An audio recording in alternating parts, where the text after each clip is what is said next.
Hello and welcome to a special edition of Asian News Week. I'm Girish Sawlani.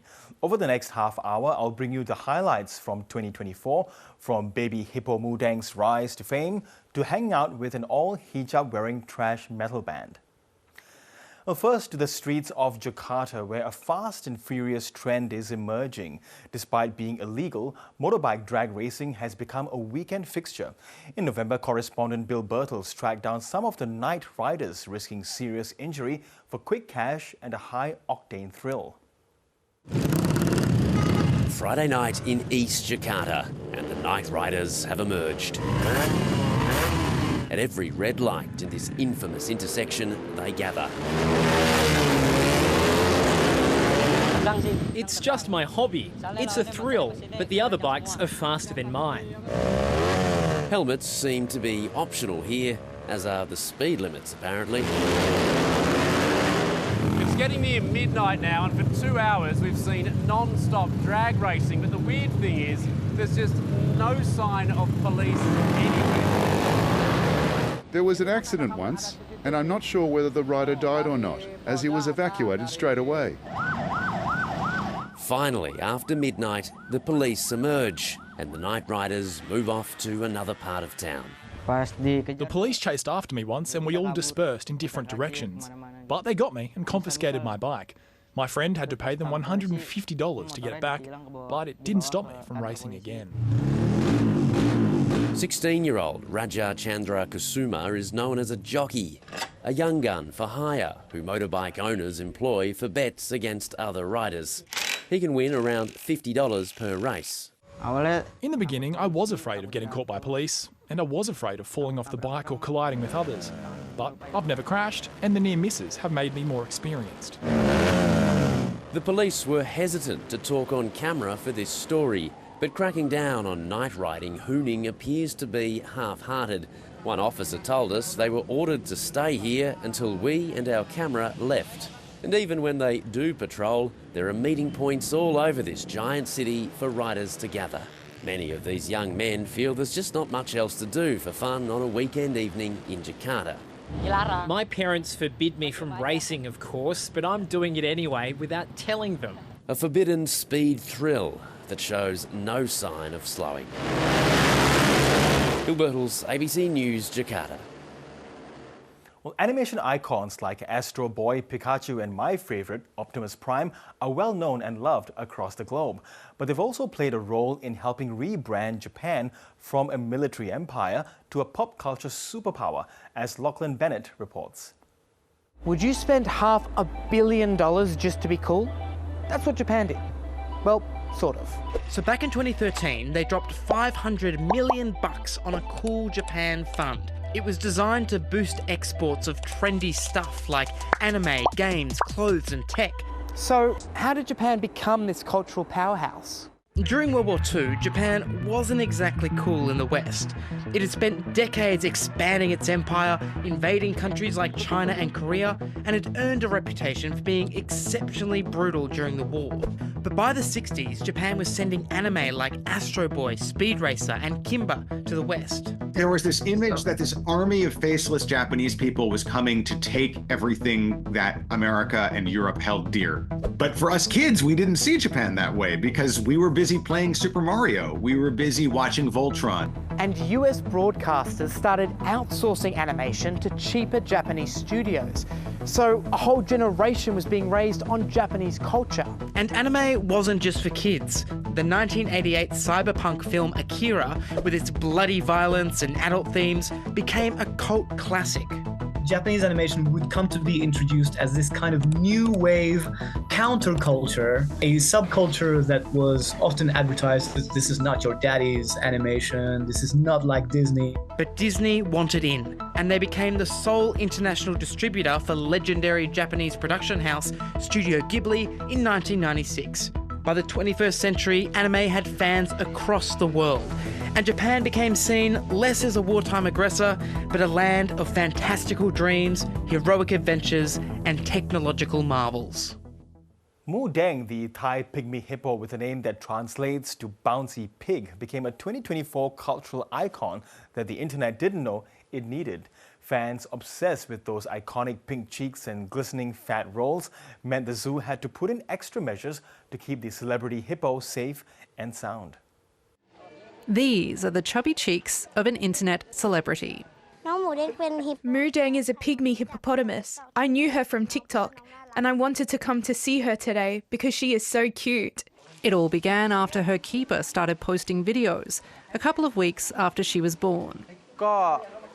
Well, I expected that she would gain some fame, but I didn't expect she'd be this famous.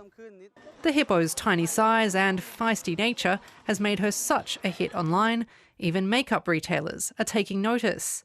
And Moo Deng's fame has put the zoo, about 100 kilometres southeast of the Thai capital, on the map. I left home in Bangkok at 6 a.m. this morning, specifically to come and see Moo Deng. I'm here just to see her.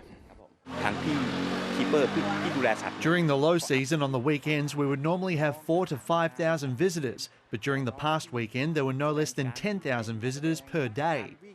But with fame has come reports of people harassing Moo Deng by throwing things into her enclosure or trying to wake her when she's sleeping. The zoo has installed cameras and is limiting groups to 50 people at a time for 5-minute slots. But respectful visitors are still very welcome. It's so great because we've been gaining a lot of visitors and the zoo has been generating more income, including more earnings for everyone in the zoo as well. Capitalising on her success, the zoo's now in the process of trademarking the baby hippo's image. The benefits we get from this will come back to the zoo to improve the life of all animals here. After we do this, we will have more income to support activities that will make the animals' lives better. With little sign that Moo Deng fever is waning, it seems this bouncy pig is more than earning her keep. Lauren Beldy, ABC News. Voice of Bachaprot is an all-hijab-wearing thrash metal band from Indonesia. Proudly breaking stereotypes, they've built a cult following at home and abroad, even playing at this year's Glastonbury Festival in the UK. When the band toured in Australia for the very first time, our reporter Erwin Rinaldi got exclusive backstage access. We're here in front of the Croxton Band Room, one of Melbourne's most iconic live music venues where legendary rock bands like AC/DC and Midnight Oil once performed. And today, history is about to be made once again.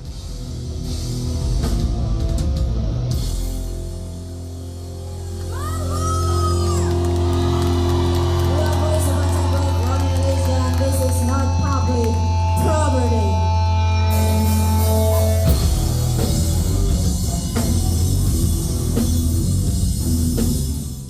It's the first time Indonesia's Voice of Bachaprot, an all-hijab-wearing thrash metal band, has toured Australia. A bit nervous because it's our very first time in Australia, but also excited and proud, of course. The trio was formed in a small city in the western part of Java Island. It all started when they attended the same Islamic school, playing covers of top 40 hits before they found their voice writing their own songs, landing a record deal in Indonesia before gaining global attention. This year, the band performed at Glastonbury alongside Coldplay and Dua Lipa. They might look confident now, but rocking the stage wasn't easy for them at the start. The hardest part is fighting the stigma, against the stigma, because many people say that metal music, heavy metal music it's not for women, especially a woman who wear hijab like us. But at the same time, your music is also empowering women, right? Yeah, we got a few songs that talk about empowerment. One of them is PMS or Perempuan Merdeka Seutuhnya, yeah, and not public property.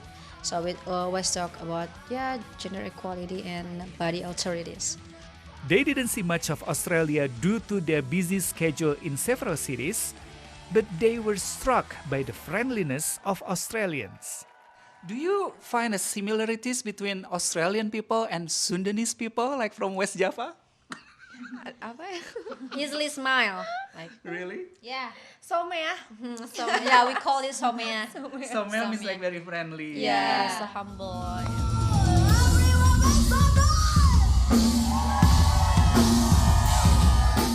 Bachaprot means annoyingly noisy, but their music is far from noisy, instead promoting tolerance and peace in the world.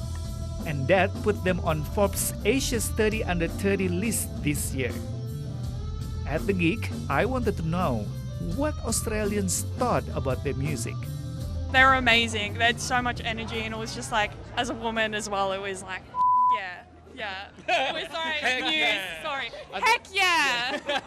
They're so cool. All cool. All of them are wearing hijab, so I feel like they are like a representative of some Indonesian wearing a hijab, but they are so expressive. So yeah, it's so cool. I was actually tearing up on the way out here because it's just incredible to see them on stage. It's very unique, and I'm glad to see that level of representation. It was very energizing. It was such an awesome set. And after seeing this performance, does it change your perspective about Indonesia at all? Oh, 100%. Yeah. I already wanted to go, but now I want to go more and see them.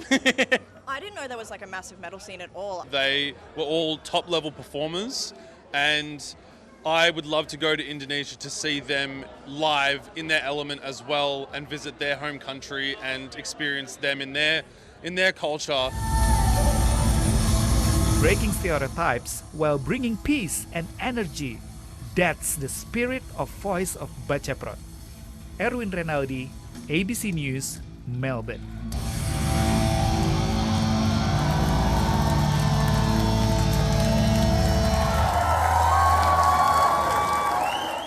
Red taxis are a common sight in Hong Kong, but this year one vehicle has been turning heads in Melbourne thanks to a group of nostalgic friends.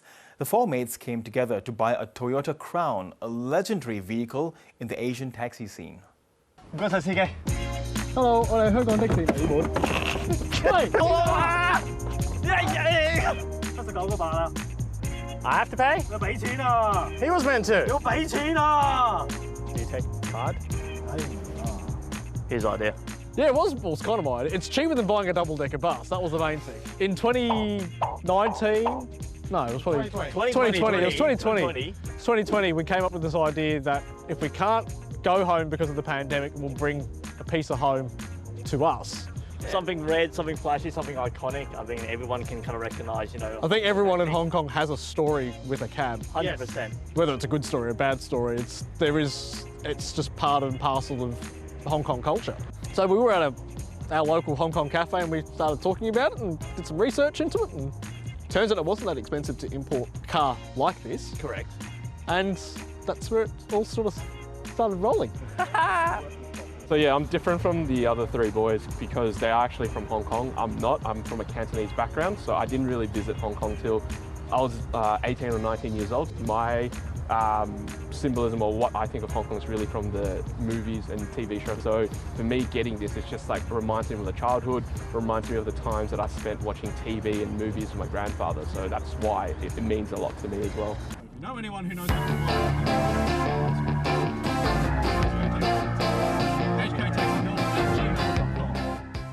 the amount of reaction we get from people that come from Hong Kong is they're speechless, they're shocked, they're happy. I think the word is stunned. I think most of it. Stunned. Piece of home. Yeah. Yep. It's a piece of home that people sort of recognise. If you look at the actual taxi driver's licence, it's Marming from TVB. All right. Yeah, you go for it.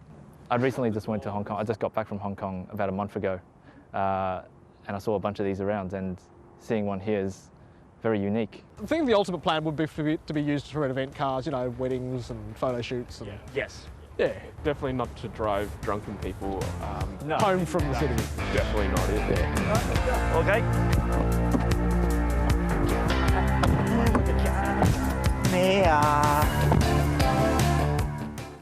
Home to award-winning coffee roasters and baristas, there are now incredible cafes to be found on nearly every block in Taipei. Ilham Ishak stepped out to sample some of the city's best brews while getting to know the people establishing coffee as an integral part of Taiwanese culture. Taiwan, long known for its iconic bubble tea, has a newfound love for coffee. Don't get me wrong, people walking on the street with a bubble tea in their hands is still the norm here in Taipei. But coffee shops are also simply everywhere. Just walking down the street for about 200 meters, I passed like 8 coffee shops. And that's not even counting convenience stores on every street corner that also offers freshly roasted specialty coffee. According to the latest figures published by Ministry of Economic Affairs, in 2022, there were more than 4,000 coffee shops in Taiwan, an increase of 160% compared to 11 years ago. It's not just the ubiquity that is impressive about Taiwan's coffee scene, it's the quality too. This shop is owned by a world's coffee roasting champion. This shop is owned by a World Brewers Cup champion. This one by a Nordic roaster champion. And this one by the first and only Taiwanese to win the prestigious title of World Barista Champion. 你好，在精品咖啡圈子里面，那个时候大家还并不会把台湾当成是一个强国，咖啡的强国，而是直到2016年我拿下 WBC 的冠军之后，大家才会认为哇，台湾是一个真正的咖啡强国。所以从那个时候开始，很明显的就是，会有很多东南亚的旅客，他们是为了好咖啡店而来到台湾。Berg told me that he studied engineering in college, so naturally he would bring this engineering mindset into the coffee making process. 特别准备了3支不同水温的手冲壶，所以在冲一杯咖啡的时候，我们会依照不同的阶段，然后咖啡所冲出来不同的效果，去决定那一个阶段要用什么样的水温。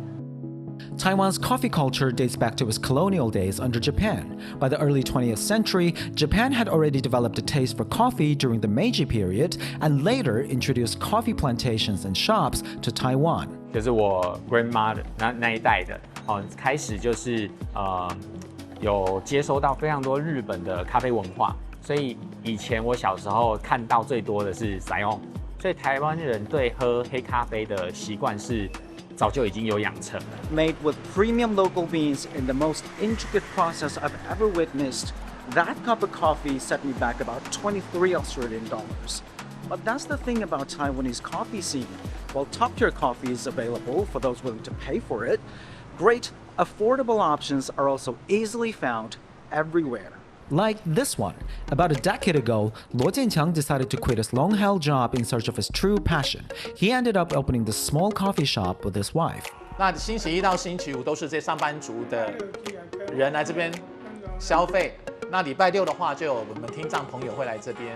应该是很多客人来，他第一次来很好奇，哦，原来这边是听障的，哦，不能讲话的。然后我告诉他说：“不好意思，你讲话我听不懂，不好意思，我没有办法听。”他们才发现，他们才知道这里哦，原来用点餐的方式。那这个样子的话，就是英文的 I， 英文的 L，love， 英文的 Y，you， 所以合起来就是 I love you。有一个很有趣的现象，台湾的精品咖啡很多之外，台湾自家烘焙的精品咖啡店就是比例非常的高。那甚至很多咖啡的玩家，他们自己在家里面就会自己烘焙豆子。我觉得这个跟民族性有非常大的关系。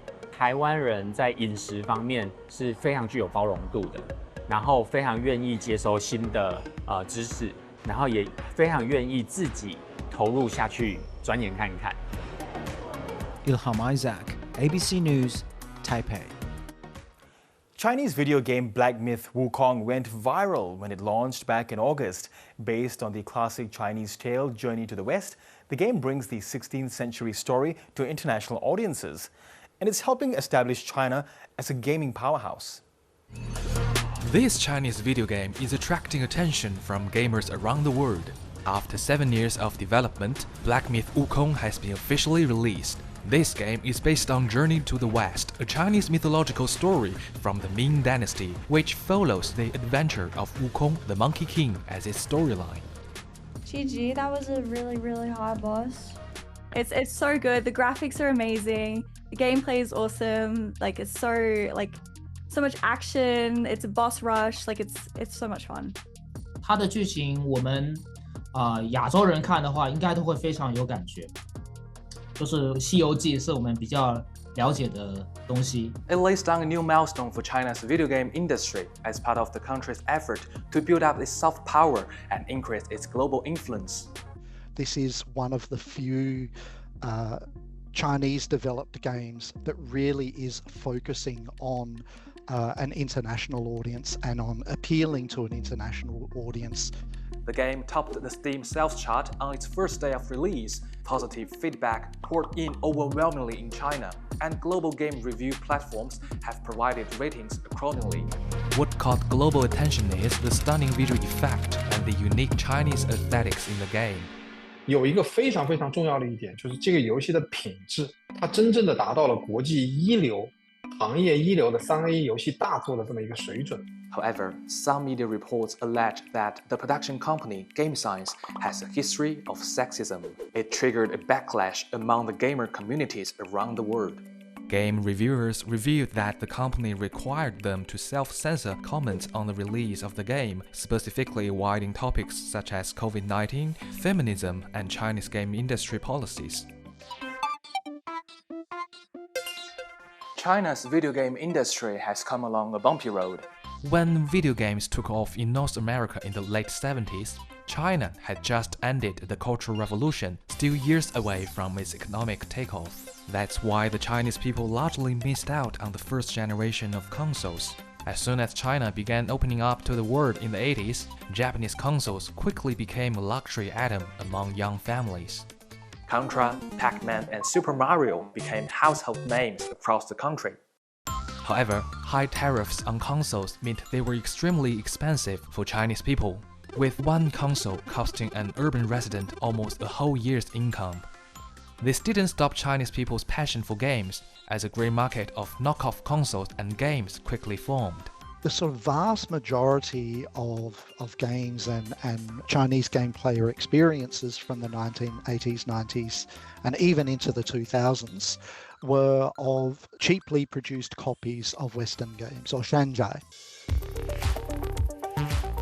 With the rise of personal computers in the 90s, some homebrew games became very popular in China. Many of these games combine Chinese myths and martial arts, while at the same time, Western games were also taking China by storm. However, video games were described by the Chinese government as electronic heroin, leading to harm and addiction for children. Instead of providing parental control and rating system, Beijing banned on the sale of game consoles in 2000. It was a time when online games overtook the market. People who didn't own a device would spend as little as a few Chinese yuan per hour in an internet cafe or wangba to enjoy online games. Chinese companies Tencent and NetEase began to invest heavily in video games, and when smartphones became widely used in China in late 2010s, these tech giants have dominated the market globally. Now China is the largest gaming market in the world. In 2023, the gaming revenue of China reached 166 billion Australian dollars, with a user base of 670 million people. Experts believe that the industry will continue to thrive, and Black Myth Wukong could set a new standard and a new beginning. Well, this year a town in Thailand fought a long battle against gangs of marauding monkeys. After a government campaign, the monkeys of Lopburi are now under control, but back in August, they were forcing people from their homes and businesses. Lauren Day sent us this report. The monkeys of Lopburi have long been a tourist attraction, but now they're turning some away. I love the monkey, but monkey in Lopburi, monkey in here they are so hazardous. They are really make me so scary. Even at the local school, the macaques are making a mess, harassing students, stealing phones and iPads, and even using their pool. So like they swim in there, they pee in there, they poop in there. Anything that's so gross is all in there. So it's not for humans anymore. It's not for students. It's for them. The city hosts an annual banquet for the monkeys, and tourists regularly ignore pleas not to feed them. When monkeys are hungry, they snatch food from people who walk past. They are getting fiercer and more aggressive. Tensions boiled over earlier this year when a woman dislocated her knee after she was kicked in the back by a monkey that wanted her food. In April, after growing complaints from residents, authorities hatched a plan to round up thousands of monkeys and put them in large enclosures. But no sooner had the arrests begun, about 30 monkeys escaped and stormed the police station. So police set up a special task force the media has dubbed the Anti-Monkey Unit. We take care of both criminal cases and monkey cases. We do both our main job and monkey business. So far, authorities have captured hundreds of macaques, but with no other province willing to take them, the Department of National Parks is still trying to work out where they'll go in the long term. This is where about 1,200 of these monkeys are being held. Here they're being fed, sterilised and registered with tattoos so that authorities can identify them in the future. The mayor says there are 6 different monkey gangs that fight, so they have to be kept separate. And there's a lot of hungry mouths to feed. If we can capture another 3,000 after the cages are finished, altogether there will be 4,000 monkeys. How will we get budgets for it? But the mayor is adamant he won't get rid of them all. Lopburi must have monkeys. There is no other way. Hey. Oh my God. Lauren Day, ABC News, Lopburi. And finally, we're going to revisit one of the very few noodle makers in the world who still uses the bamboo method. Erich Wong learned the skill from his father in Malaysia more than 50 years ago and continues to keep the tradition alive at his restaurant in Perth. Have you seen noodles made like this? Meet Erich Wong, a Malaysian chef who specialises in bamboo noodles. He shows customers at his Perth-based restaurant how he used to make noodles growing up. Actually, I just need to show that people that how I make the noodles before the machine. Because I live in the area, there's no electricity supply, no water supply. So actually, I come from the very, very poor family. To help make money for his family, Erich would sell the bamboo stamped noodles to his peers at school. And my father will teach me how to make the noodles. So early morning, my mum wake up like 5 o'clock to teach me how to make noodles, how to cook the noodles, and how to combine with the sauce together and sell it in school. He said the bamboo tradition goes back 150 years and was a popular way of making noodles before machines were introduced. Although it's an uncommon way to make noodles now, Erich wants to share his family history with everyone. Because I want to show that how this sort of art comes from. So even though I do it also just to let my son, my children see how I make the noodle. After years moving around the world to perfect his craft, it was always Erich's dream to come to Australia and open his own noodle shop. Until so many years, I was very happy that I make it through since 1983, my dream. Plus, the noodles are pretty tasty too. And that is all we have time for. Thank you for tuning in to Asia Newsweek this year. Yvonne Yong will be back in 2025 with a brand new season beginning in mid-January. I'm Girish Sawlani. Bye for now.